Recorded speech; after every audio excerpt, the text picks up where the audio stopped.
Saat keadaan sekelilingku ada di luar kemampuanku, ku berdiam diri mencarimu. Doa mengubah segala sesuatu. Saat kenyataan di depanku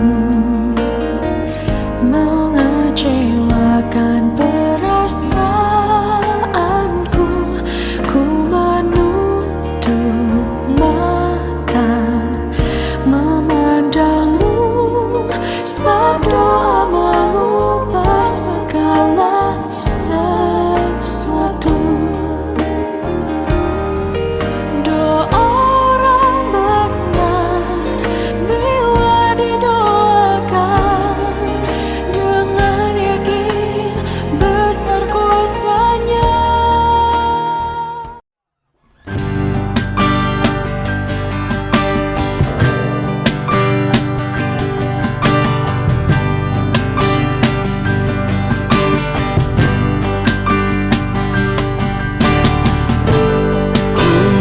Menyembah dalam kudus hadirat-Mu, hampiri tahta kasih karunia-Mu Bapa.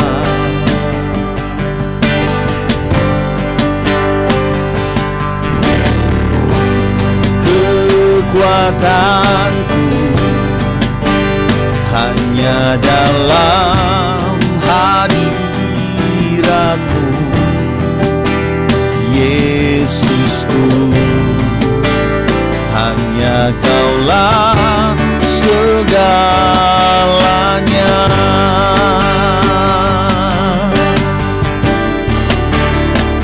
Ku yakin Kau hadir di sini, ku rasakan kuasa yang tak terbatas. Ku yakin Kau nyata di sini, kemenangan terjadi di sini.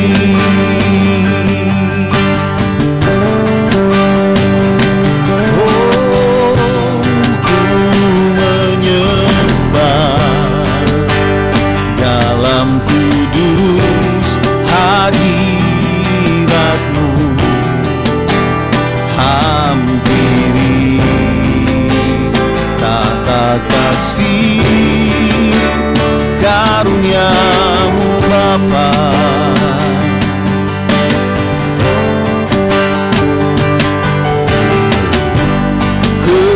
Kekuatanku hanya dalam hadirat-Mu, Yesusku. Hanya Kaulah segalanya.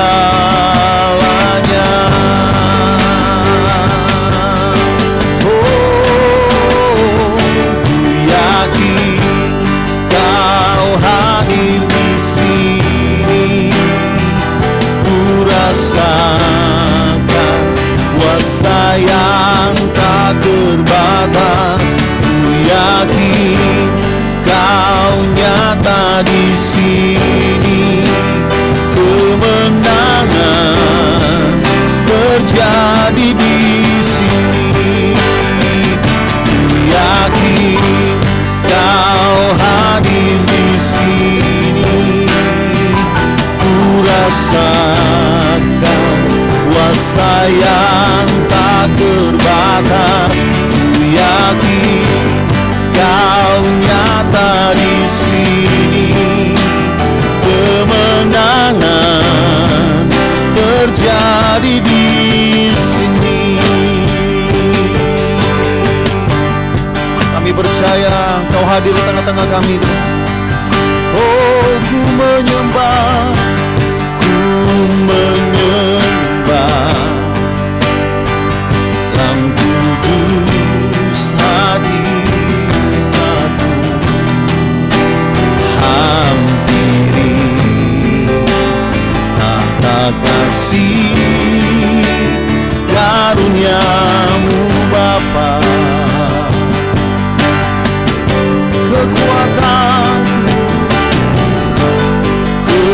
kekuatanku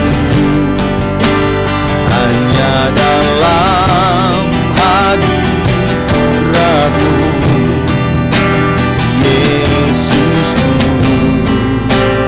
Hanya Kaulah segalanya.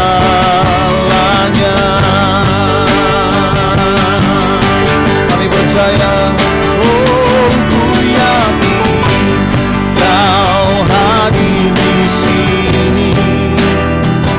Ku rasakan kuasa yang tak terbatas. Ku yakin Kau nyata di sini. Kemenangan terjadi di sini. Ku yakin Kau hadir di sini. Ku rasakan kuasa yang tak terbatas. Ku yakin Kau nyata di sini. Kemenangan terjadi di sekali lagi. Ku yakin, oh ku yakin Kau hadir di sini.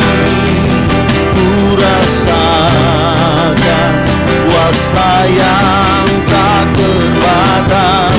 Ku yakin Kau nyata di sini. Kemenangan terjadi di sini. Kesembuhan terjadi di sini.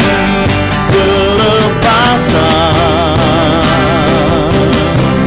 terjadi di sini.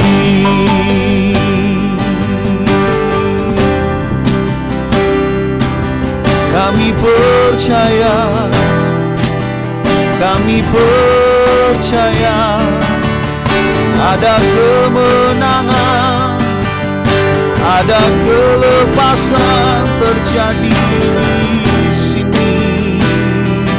Oh, kami menyembah Yesus, kami sembah Kau. Kami yakin Kau hadir di sini, Yesus. Oh, kami sembah Kau, kami sembah Kau, Yesus.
Kekuatan kami hanya saat kami menyembah-Mu Tuhan. Kekuatan kami hanya dalam hadirat-Mu. Kami menyembah Engkau Tuhan. Kami masuk menghampiri tahta kasih karunia-Mu. Yesus, Kau melawat kami, Kau menjamah setiap kami.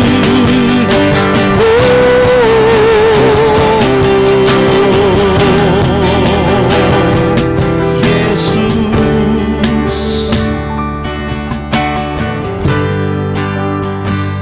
kuasa-Mu memenuhi setiap kami Tuhan. Saat kami menyembah Engkau, urapan-Mu mengalir. Urapan-Mu membawa kesembuhan bagi kami. Urapan-Mu membawa pemulihan bagi kami Tuhan. Haleluya. Tiada yang mustahil bagi-Mu. Tiada yang sukar di hadapan-Mu. Yesus, tiada yang tak mungkin bagi-Mu. Sebab itu ku percaya padamu. Oh, tiada yang mustahil bagi-Mu. Tiada yang sukar di hadapan-Mu. Yesus, tiada yang tak mungkin bagi-Mu. Sebab itu ku percaya padamu.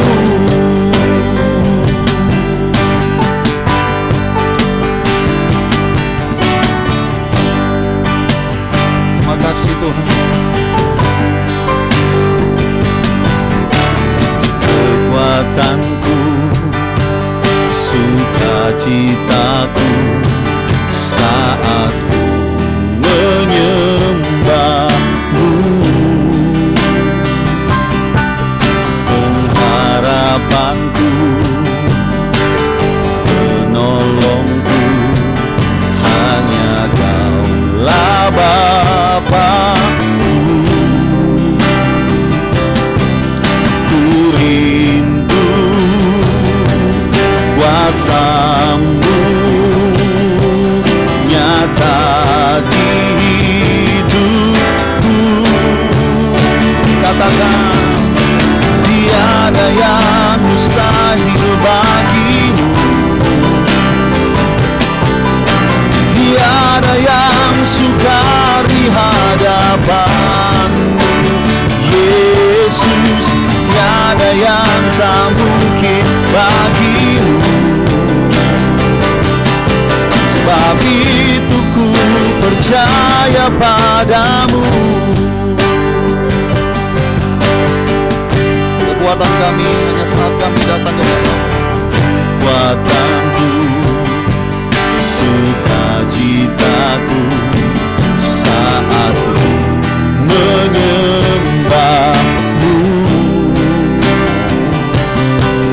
Pengharapanku, penolongku, hanya Kau-lah Bapa-Ku. Ku rindu kuasa-Mu nyata di hidupku. Tiada, oh, tiada yang mustahil bagi-Mu. Tiada yang sukar di hadapan-Mu. Yesus, tiada yang tak mungkin bagi-Mu. Sebab itu ku percaya padamu.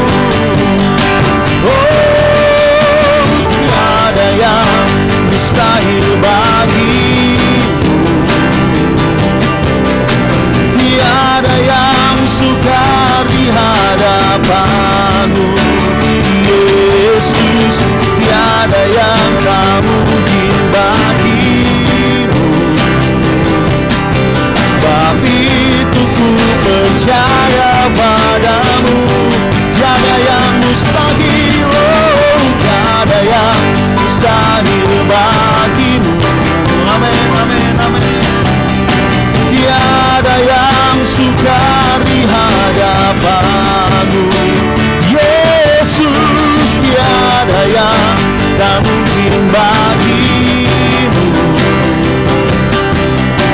itu ku percaya padamu.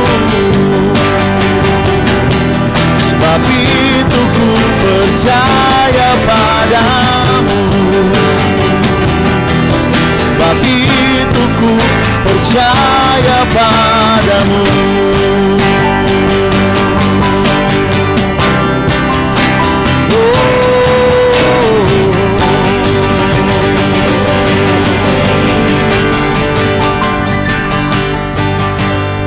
Sebab itu kami hanya percaya kepada satu nama yang berkuasa, yaitu nama Yesus Kristus Tuhan, yang memberikan kemenangan bagi kami. Dalam nama Tuhan Yesus, siap bersuka cita, percaya kita terima kemenangan. Sama-sama katakan amin, amin, amin. Haleluya.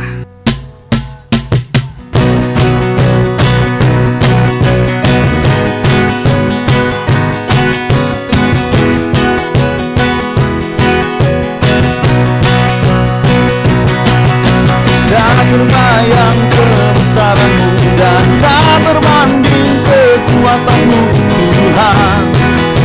Kau megah bagiku segenap jiwa dan pengharapan telah ku serahkan untuk rencana-Mu, Tuhan. Kau Raja atasku, hanya Kau yang layak ditinggikan.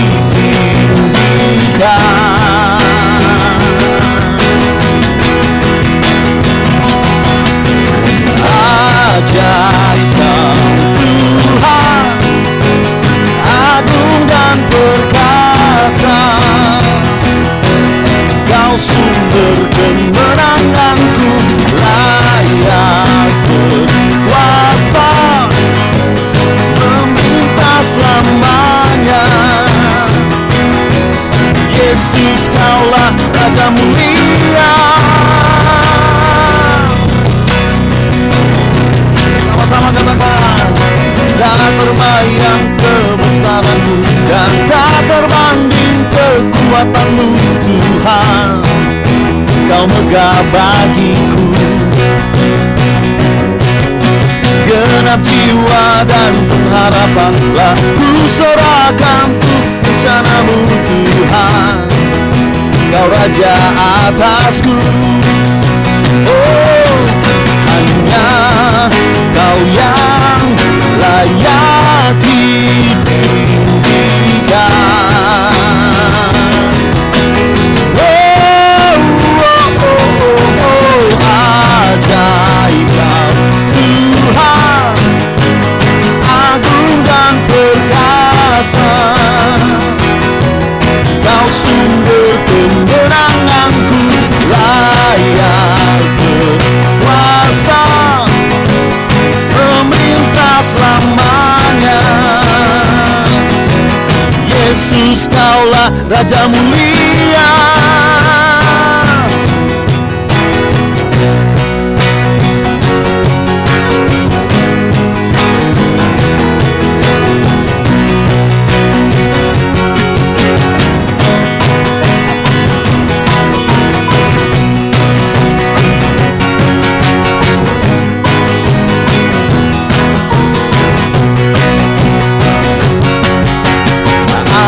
Ajaib Kau Tuhan, agung dan perkasa. Kau sumber kemenanganku, layak berkuasa, memerintah selamanya. Yesus, Kaulah Raja mulia. Ajaib Kau Tuhan, agung dan perkasa. Kau sumber kemenanganku, layak berkuasa, memerintah selamanya.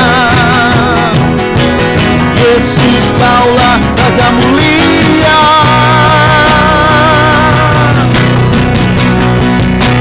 Raja mulia,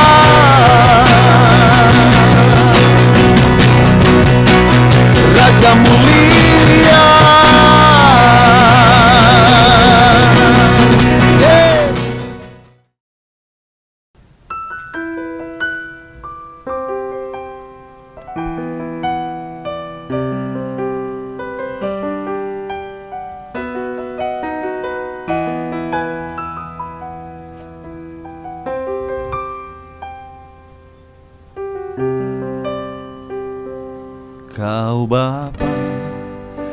yang mengasihiku.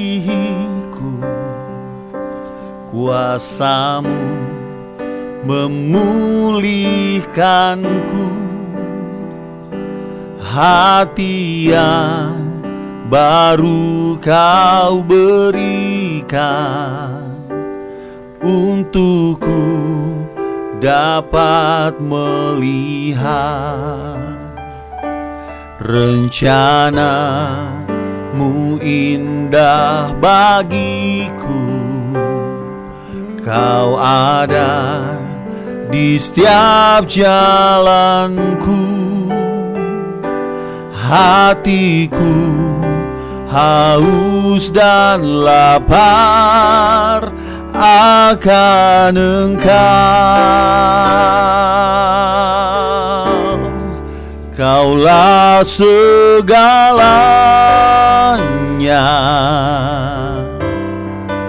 di dalam hidupku.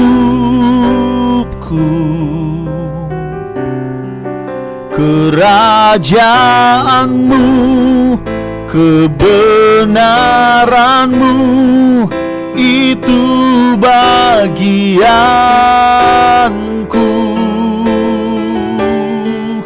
Kaulah yang kupandang selama hidupku. Mengasihi-Mu, memuliakan-Mu, Bapa dan Rajaku.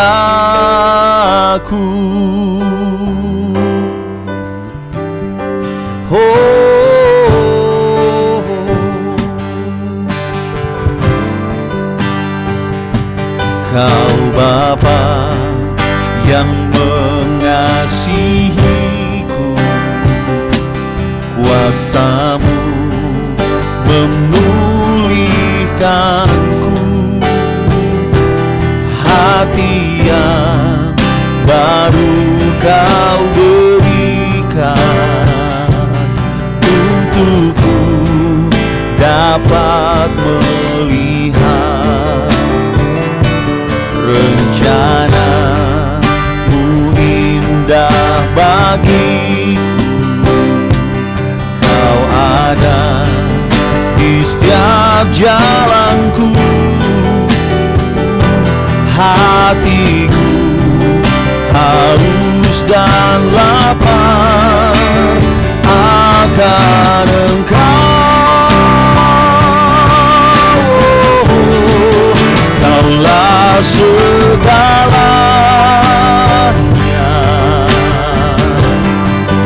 di dalam hidupku.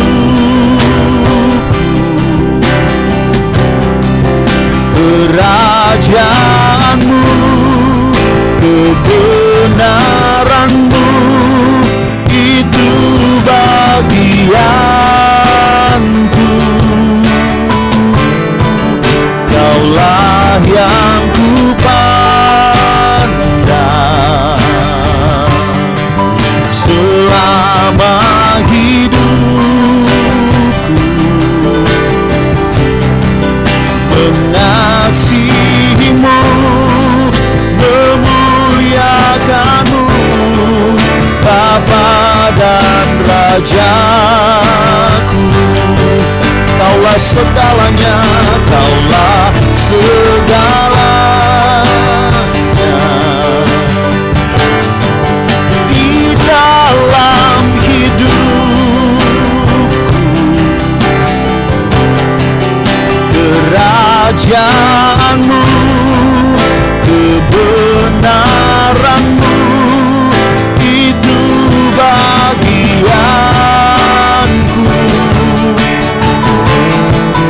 Kaulah yang kupandang selama hidupku. Mengasihi-Mu, memuliakan-Mu, Bapa dan Rajaku. mengasihimu, mengasihimu, memuliakanmu, Bapa dan Rajaku. Mengasihimu, memuliakanmu, Bapa dan Rajaku.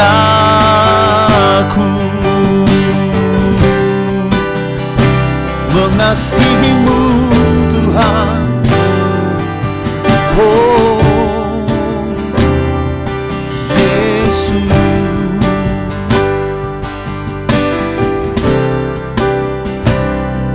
Yesus. Shalom, saudara yang dikasihi Tuhan. Sebelum kita mendengarkan firman Tuhan, mari kita berdoa terlebih dahulu. Terima kasih Tuhan buat segala berkat-Mu, kasih setia-Mu dalam kehidupan kami. Saatnya kami mau mendengarkan firman Tuhan. Biar firman Tuhan selalu menjadi rema bagi kami. Dalam nama Tuhan kami Yesus Kristus, kami berdoa. Amin. Shalom, sesuai tema kita hari ini, garda depan. Kita akan membaca firman Tuhan dalam 1 Tesalonika 5 ayat yang ke-17. Tetaplah berdoa. Mengapa Paulus menyuruh jemaat Tesalonika untuk berdoa? Ada apa dengan doa? Begitu pentingkah doa sehingga Paulus berkata tetaplah berdoa. Kata tetap berarti tidak bisa tidak. Kata tetap berarti harus, terus menerus, tidak putus-putus. Doa adalah sesuatu yang dilakukan banyak orang tanpa diketahui dan dilihat orang lain. Yesus pernah berkata dalam Matius 6 ayat 6, kalau kita mau berdoa, masuk ke dalam kamar dan berdoalah kepada Bapa kita di surga. Ketika Bapa kita di surga melihat kita sedang berdoa di tempat tersembunyi, maka Dia akan membalasnya. Itu berbicara bahwa setiap orang yang melakukan sesuatu atau berdoa, walaupun tidak diketahui orang, dia sudah mendapat upah dari Tuhan. Nah, banyak orang yang bertanya bagaimana kita harus berdoa. Ada beberapa poin hari ini yang kita akan sama-sama renungkan. Nah, bagaimana kita harus berdoa? Yang pertama, untuk belajar berdoa adalah kita membangun hubungan dengan Tuhan terlebih dahulu. Doa kelihatannya mudah, tetapi tidak seperti yang kita bayangkan. Karena Yakobus menulis dalam Alkitab, ada orang yang salah berdoa sehingga mereka tidak menerima jawaban doa mereka, karena apa yang mereka doakan adalah untuk memuaskan keinginan mereka sendiri. Artinya berdoa tidak hanya sekedar meminta. Banyak orang menjadikan doa sebagai sarana untuk meminta. Coba kita bayangkan, kenapa kita harus membangun hubungan dengan Tuhan? Kita harus mengenal lebih dahulu, dan Allah juga perlu mengenal kita. Kita bisa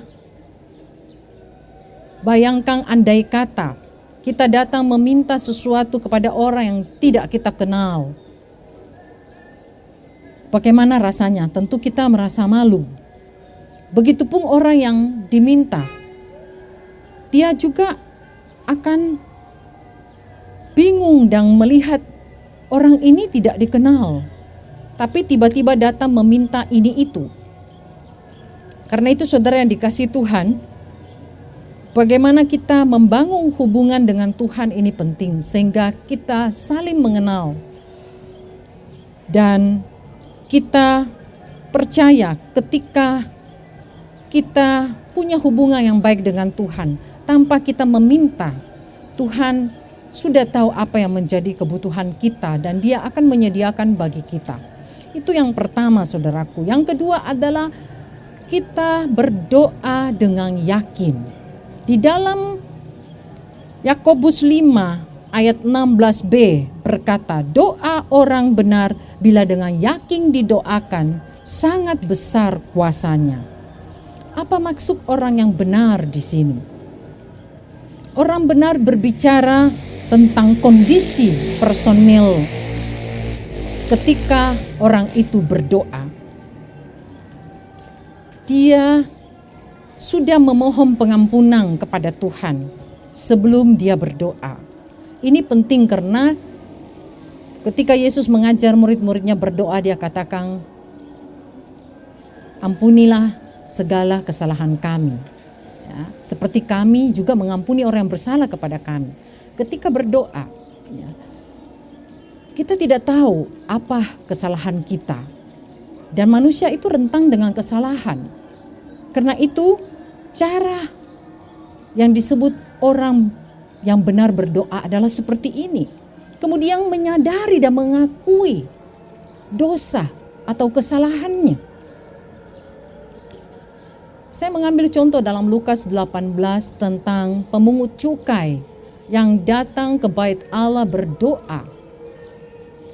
Juga ada orang Farisi berdoa bersama di sana. Saudara, dikatakan pemungut cukai pulang dengan doa yang diterima dan berkenan kepada Tuhan. Karena pemungut cukai ini sadar ketika dia datang berdoa kepada Tuhan, dia mengakui dosa-dosa dan kesalahannya. Saudara, beda dengan orang Farisi. Orang Farisi ini ketika dia datang berdoa, saudara, dia justru bukan berdoa tetapi melapor. Saudara, doa itu adalah kita menyatakan sesuatu yang menjadi kebutuhan, bukan keinginan kita.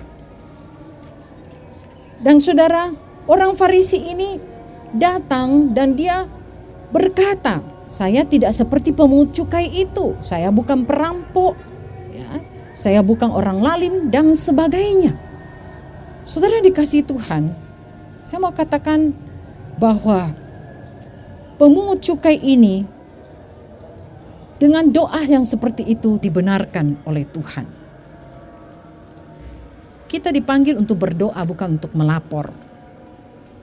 Jangan seperti orang Farisi berdoa yang merasa dirinya benar, tidak ada kekurangan dan tidak punya kesalahan. Saudara, kemudian dikatakan dalam kitab Yakobus ada kata dengan yakin didoakan. Kata yakin ini berbicara kita berdoa dengan iman, dengan hati yang percaya, tidak bimbang. Karena dalam kitab Yakobus pertama ayat 6 dan 7 juga berkata, kalau seseorang meminta, dia harus meminta dalam iman, tidak bimbang. Sehingga apa yang dia minta itu akan dikabulkan Tuhan. Karena orang yang bimbang dikatakan seperti gelombang yang diombang-ambingkan ke sana kemari. Dan orang yang demikian jangan berharap bisa menerima sesuatu. Saudara, ada seorang anak kecil yang berusia 8 tahun bernama Shelly. Suatu hari dia mendengar percakapan orang tuanya. Ayah dan ibunya sedang berbicara tentang adiknya yang sakit keras dan harus dioperasi. Tetapi ayah ibunya tidak mempunyai uang untuk bisa membayar operasi sang adik. Karena itu Shelly ini kemudian mendengar ayahnya berkata, hanya keajaiban yang bisa menyembuhkan adiknya. Setelah itu, Shelly dengan sedih masuk ke dalam kamarnya dan dia mulai berdoa.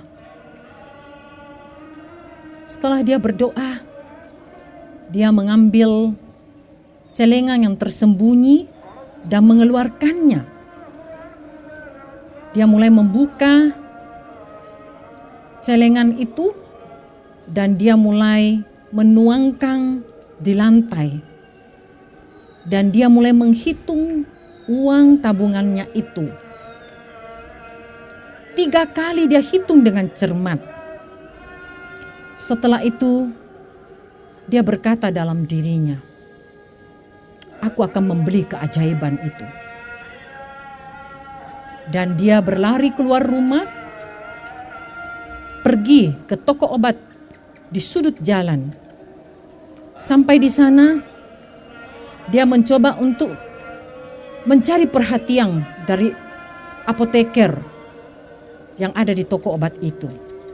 Ternyata apoteker ini terlalu sibuk untuk memperhatikan Shelley, seorang anak kecil, karena dia sedang melayani banyak orang pada saat itu. Dan Shelley sudah berusaha dengan menggoyang-goyangkan kakinya supaya perhatian apoteker ini bisa mengarah ke dia. Tetapi apa yang terjadi, saudaraku? Tidak juga dia disapa oleh apoteker itu.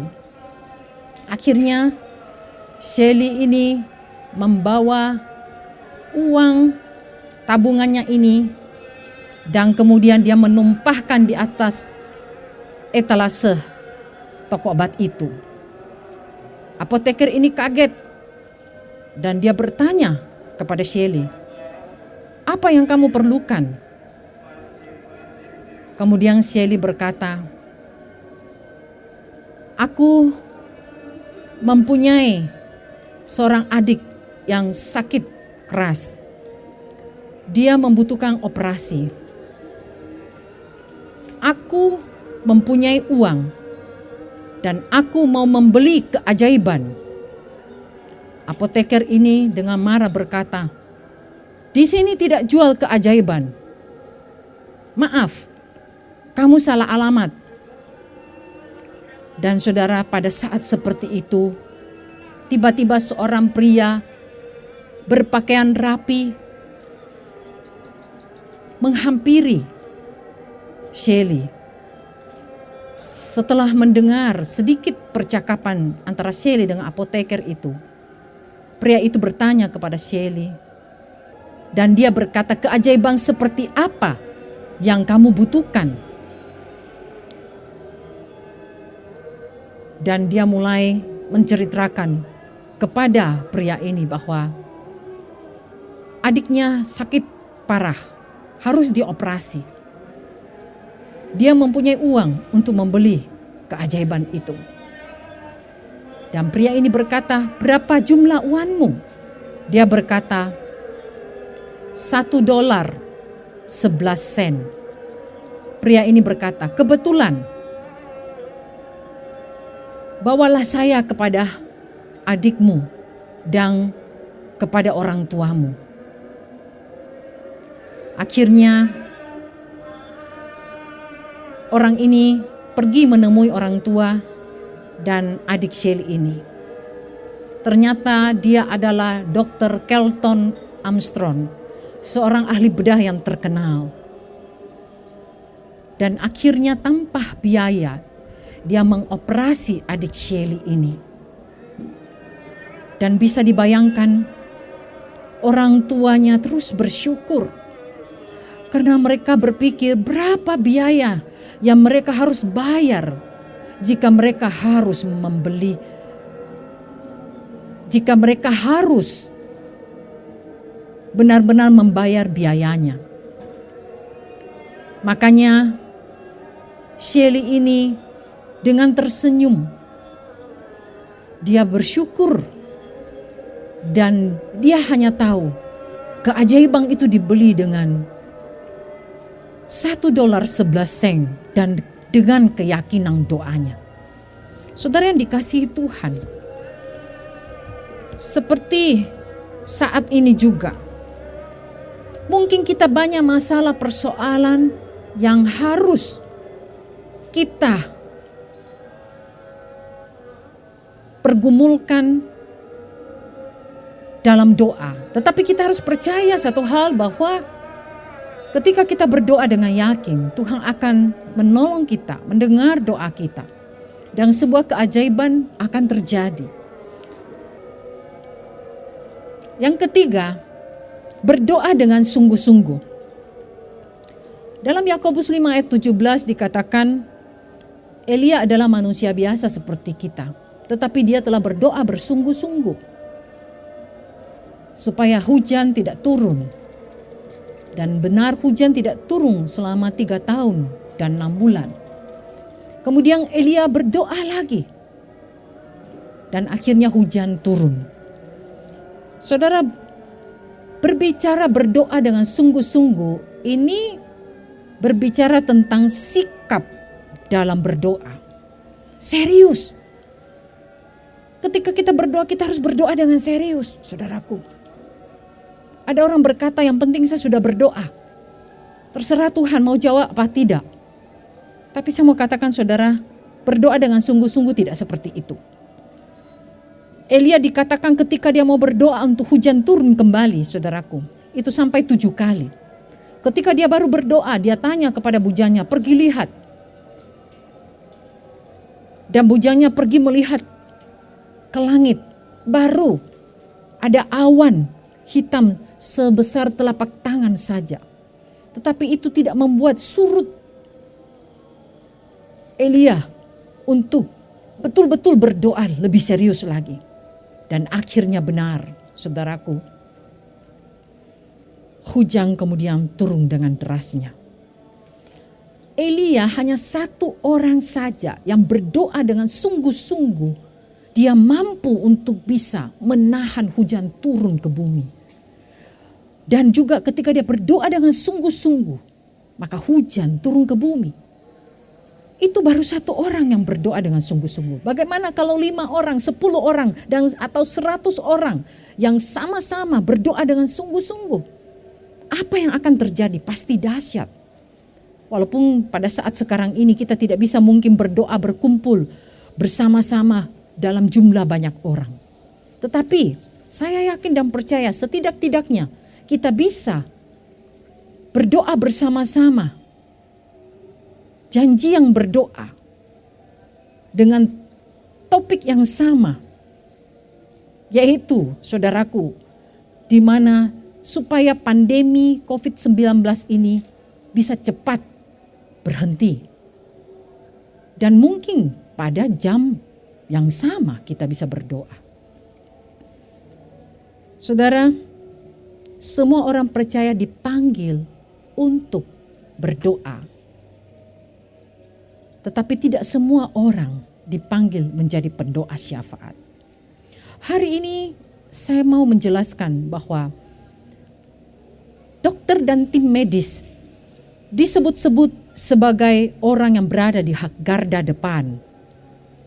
Saudara, untuk memperjuangkan, merawat orang-orang yang menderita COVID-19 tanpa lelah dan tanpa mengeluh. Saudaraku, saya juga mau katakan kepada saudara bahwa di dalam Tuhan juga ada intercessor atau para pendoa-pendoa syafaat yang juga berdiri di garda depan, saudaraku. Yang siap berperang untuk merebut kemenangan. Saudara,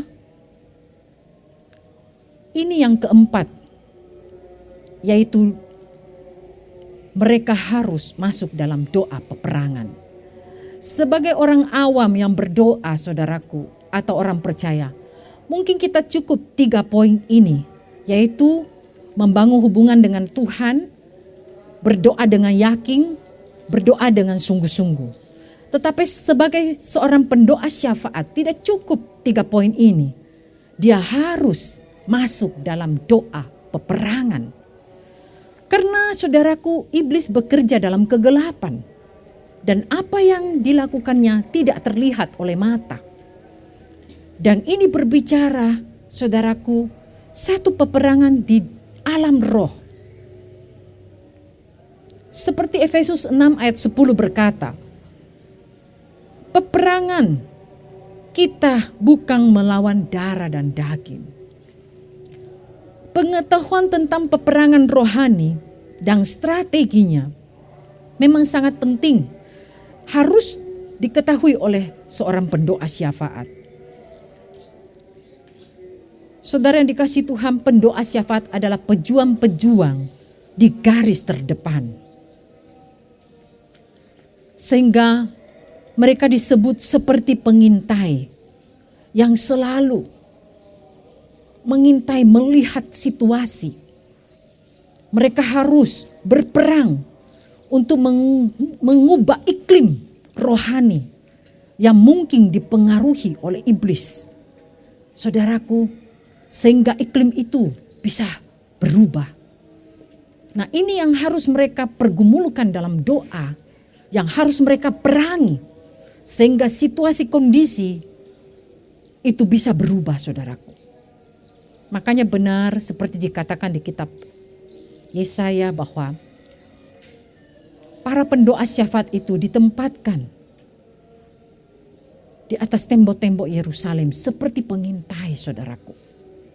Mereka selalu harus melihat situasi dan keadaan dunia ini. Situasi kota, situasi orang-orang di sekitarnya.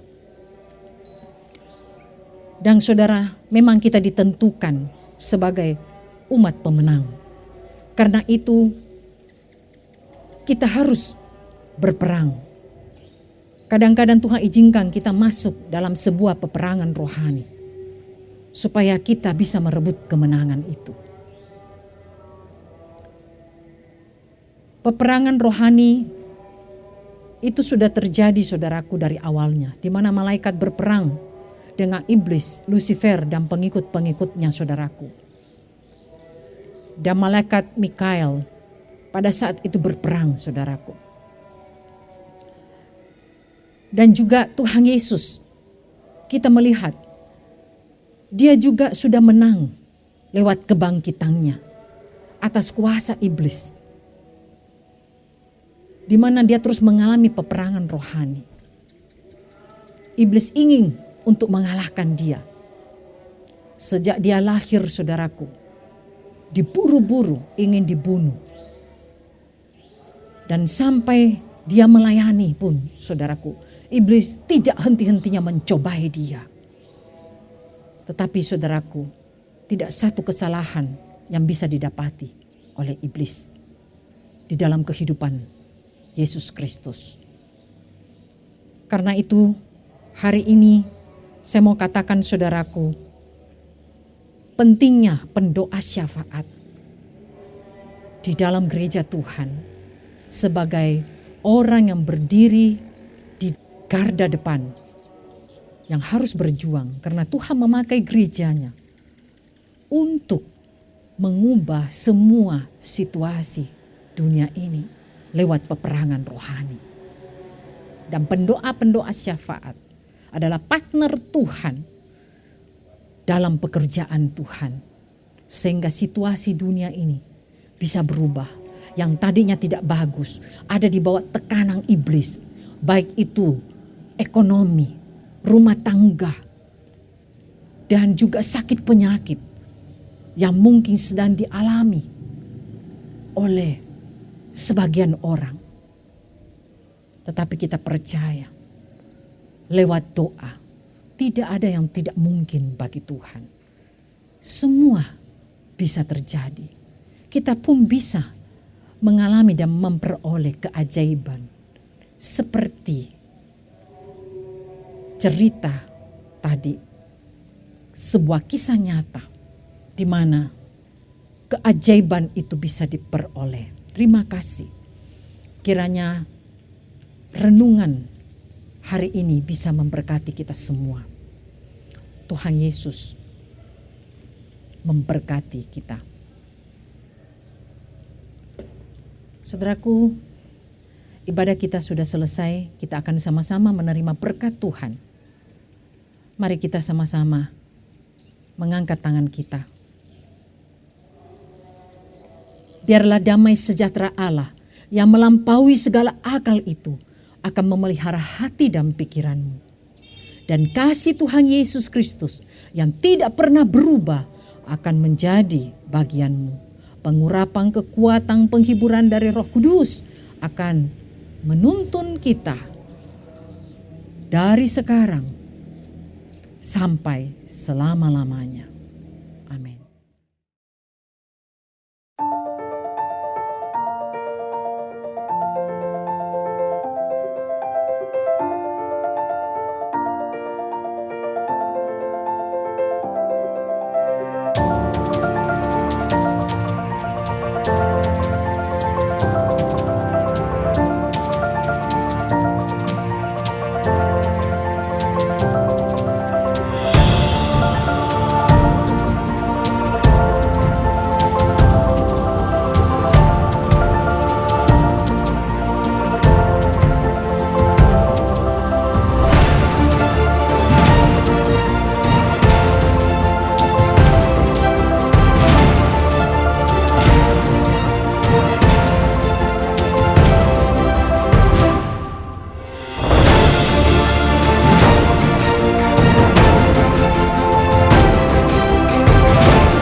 Ajarku berdiam, dekati hatimu. Saat ku berpaling, temukan cintamu. Sana kau menanti,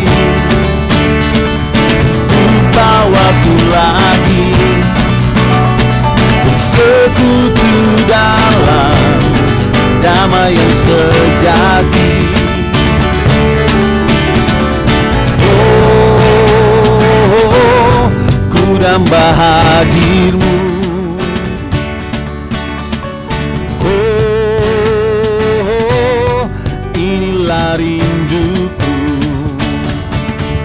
hidupku hanyalah untukmu.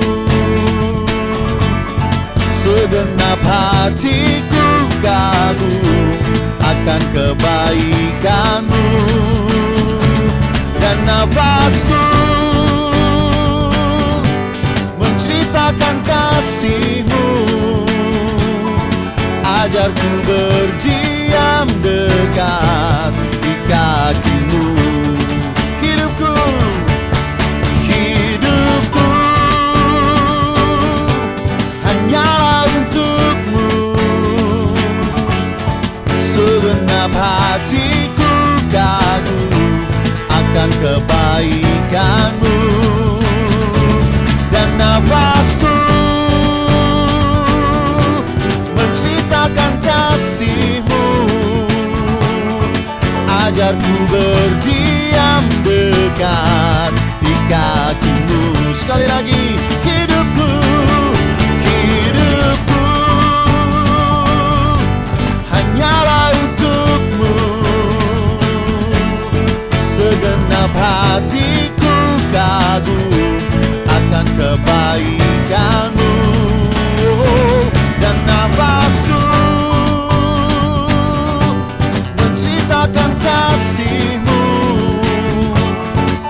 Ajarku berdiam dekat di kakimu.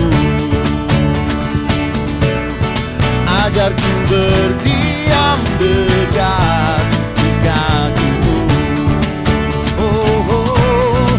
Ajarku berdiam dekat di kakimu.